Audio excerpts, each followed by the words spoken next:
एक जंगल में एक हाथी और एक बकरी रहते थे। दोनों बहुत पक्के दोस्त थे। दोनों साथ में मिलकर हर दिन खाने की तलाश करते और साथ में ही खाते थे। एक दिन दोनों खाने की तलाश में अपने जंगल से बहुत दूर निकल गए।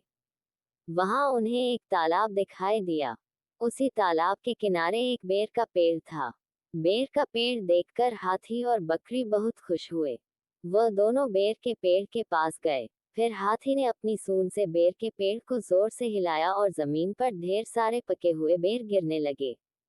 बकरी जल्दी जल्दी गिरे हुए बेरों को इकट्ठा करने लगी।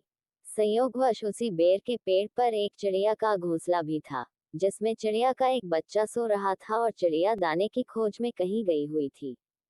बेर का पेड़ जोर से हिलाने के कारण चिड़िया का बच्चा घोंसले से बाहर तालाब में गिर पड़ा और डूबने लगा।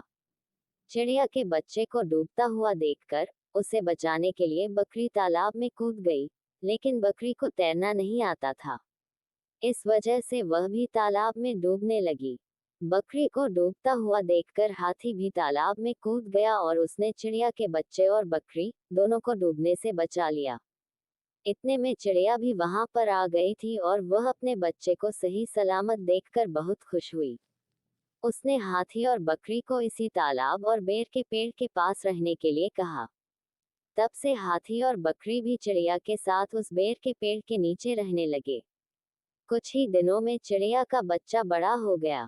चिड़िया अपने बच्चे के साथ जंगल में घूम कर आती थी और हाथी और बकरी को जंगल में किस पेड़ पर फल लगे हैं, इसकी जानकारी देती थी। इस तरह हाथी, बकरी और चिड़िया मजे में रहते और खाते पीते थे। कहानी से सीख: हमें किसी का बुरा नहीं करना चाहिए। अगर हमारी गलती से किसी को परेशानी होती है, तो उस गलती को सुधारना चाहिए और मनमुटाव दूर करते हुए एक दूसरे की मदद करनी चाहिए। Like, comment, share, subscribe. देखने के लिए धन्यवाद।